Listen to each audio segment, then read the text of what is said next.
Chapter 6, The Race. Now, there began a desperate race. The machines against the foxes. In the beginning, the hill looked like this. Nice tall hill.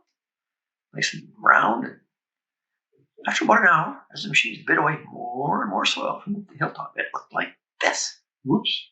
Half a hill.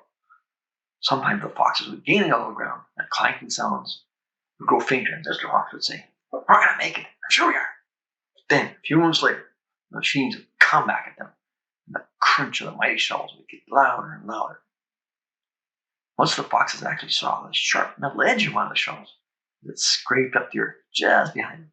"Keep going, my darlings," patted Mr. Fox. "Don't give up." "Keep going," the fat bottom shouted to Bunsen Bean. "We'll get him any moment now." "Have you got sight of him yet?" Bean called back. "Not yet," shouted Bogus. "I think you're close."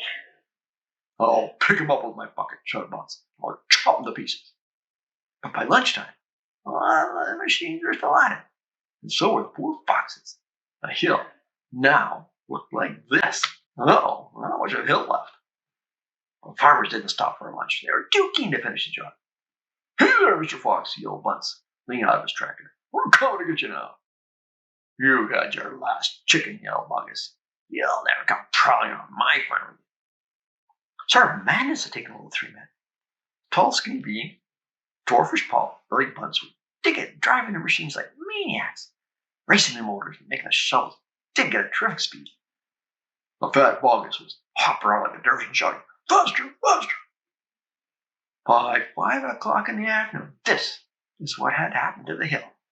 Not a hill anymore, it's a valley. The whole machines had dug was like the crater of a volcano. It was such an extraordinary sight that crowds of people came rushing out from the surrounding villages to have a look. They stood on the edge of the crater and stared down at the Bogus and Bunce and Bean. "Hey there, Bogus, what's going on?" "We're after a fox." "You must be mad." The people jeered and laughed. This only made the three farmers more furious and more obstinate and more determined than ever not to give up until they caught that fox. Chapter 7. We'll never let him go. At 6 o'clock in the evening, Bean switched off the motor of his tractor and climbed down from the driver's seat. Bunce did the same. Both men had had enough. They were tired and stiff from driving the tractors all day. They were also hungry. Slowly they walked over to the small fox's hole in the bottom of the huge crater. Bean's face was purple with rage. Bunce was cursing at the fox with dirty words that cannot be printed. Bogus came wildly up, dying and blasted. "Filthy stinking fox," he said. "What the heck do we do now?" "I'll tell you what we don't do," Bean said. "We don't let him go." "We'll never let him go," Bunce declared. "Never, never, never," cried Bogus. "Did you hear that, Mr. Fox?" yelled Bean, bending low and shouting down the hole. "It's not over yet, Mr. Fox. We're not going home till we strung you up and dead as a dingbat." Whereupon the three men all shook hands with one another and swore a solemn oath they would not go back to their farms until that fox was caught. "What's the next move?" asked Bunce, the pot-bellied dwarf. "We're sending you down the hole. Fetch him up," said Bean. "Down you go, you miserable midget." "Not me!" screamed Bunce, running away. Bean made a sickly smile. When he smiled, you saw the scarlet gums. You saw more gums than teeth.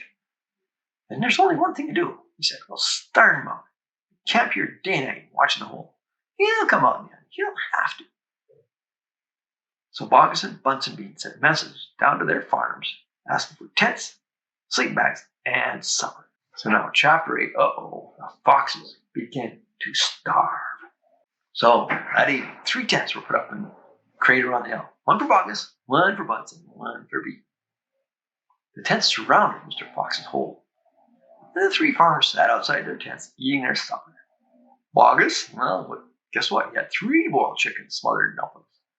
And Bunce had 6 donuts filled with disgusting goose liver paste. And Bean, he had 2 gallons of cider.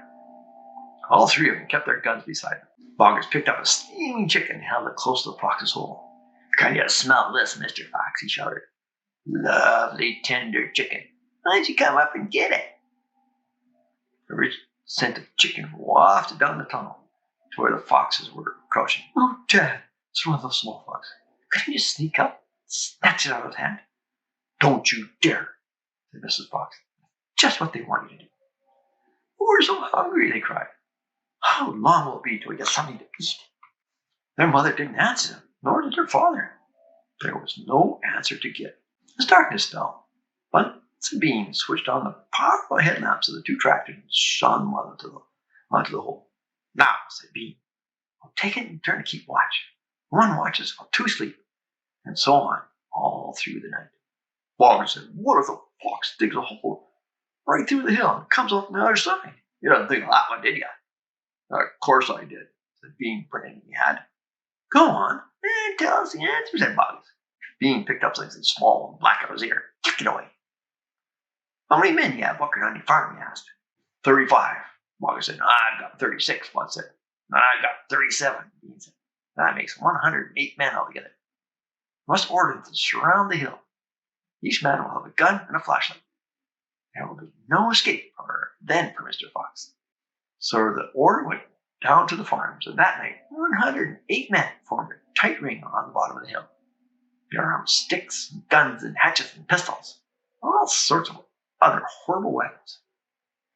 This made it quite impossible for a fox or indeed any other animal to escape from the hill.